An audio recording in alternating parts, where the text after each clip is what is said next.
नमस्कार प्रिय बंधुओं, आप सभी का आज के इस वीडियो में बहुत बहुत स्वागत है।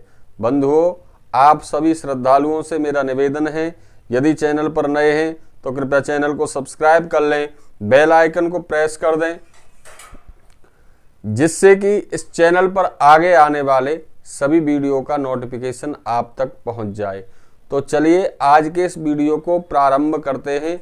आप इस वीडियो के माध्यम से जान पाएंगे गुप्त नवरात्रे कब पड़ते हैं।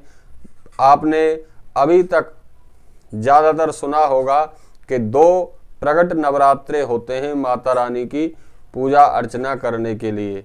वह 2 नवरात्रे चैत्र मास के शुक्ल पक्ष की प्रतिपदा तिथि से एक तो प्रारंभ होते हैं और दूसरे नवरात्रे आश्विन मास के शुक्ल पक्ष की प्रतिपदा तिथि से प्रारंभ होते। चैत्र मास में पड़ने वाले नवरात्रों को हम वार्षिक नवरात्रि कहते हैं और आश्विन मास में पड़ने वाले नवरात्रों को हम लोग शारदीय नवरात्रों के नाम से जानते हैं।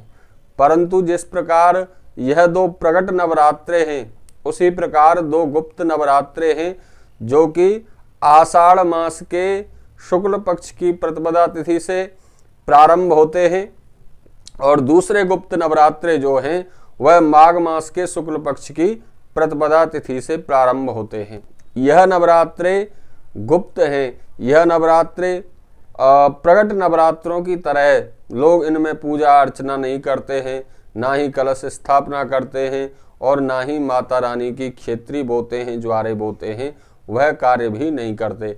तो क्या लोगों के मन में विचार रहता है, क्या गुप्त नवरात्रों में हमें माता रानी की उसी विधि से पूजा करनी चाहिए या हमें व्रत करना चाहिए, उपवास करना चाहिए कि नहीं?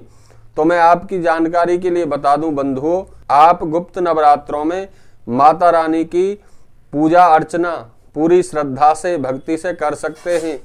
हमें किसी मंत्र का जप करना चाहिए भगवती श्री दुर्गा देवी की प्रसन्नता प्राप्ति के लिए, माँ महाकाली, महालक्ष्मी, महासरस्वती की कृपा प्राप्त करने के लिए। गुप्त नवरात्रों में हम दुर्गा सप्तशती का पाठ कर सकते हैं किसी कामना को लेकर या निष्काम भाव से भी। परंतु इन गुप्त नवरात्रों में ना तो खेतरी बोने का कोई विधान है, ज्वारा बोने का, और ना ही इनमें कलश स्थापना, अखंड ज्योत जलाने का कोई विधान है। तो गुप्त नवरात्रों में आप चाहें कि हम उपवास करें, व्रत करें, आप व्रत उपवास करते हुए माता रानी की श्रद्धा से, भक्ति से पूजा अर्चना करके उनके मंत्रों का, नाम मंत्रों का जप कर सकते हैं या दुर्गा सप्तशती का पाठ कर सकते हैं। दुर्गा सप्तशती में भी आप 4th अध्याय और एकादश अध्याय का यदि पाठ करते हैं तो माता रानी की कृपा बहुत ही शीघ्र अपने भक्तों के ऊपर हो जाती है और मन की कामना बहुत जल्द ही पूरी होती है। या फिर हम ओम ऐं ह्रीं क्लीं चामुंडाय विच्चे नमः इस मंत्र का जप कर सकते हैं।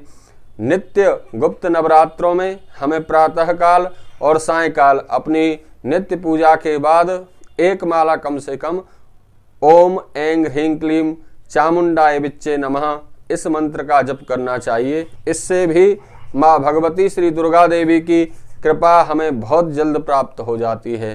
तो आप सभी श्रद्धालुओं को गुप्त नवरात्रों में भी माँ दुर्गा देवी का आशीर्वाद प्राप्त हो।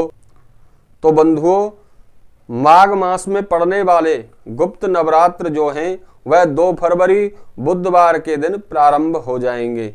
2 फरवरी बुधवार से गुप्त नवरात्रे प्रारंभ होंगे और 10 फरवरी गुरुवार को नवरात्रे समाप्त हो जाएंगे, गुप्त नवरात्रे समाप्त हो जाएंगे। इस दिन आप भगवती श्री दुर्गा देवी की जो भी आप 9 दिन पूजा अर्चना जप आदि करें उसकी पूर्ण आहुति लगा के शुभ पुण्य फल प्राप्त कर सकते हैं। तो आप सभी को गुप्त नवरात्रों में भी माता रानी का आशीर्वाद प्राप्त हो, इसी मंगल कामना के साथ आप सभी को मेरी ओर से बहुत बहुत शुभकामनाएं। जय माता दी।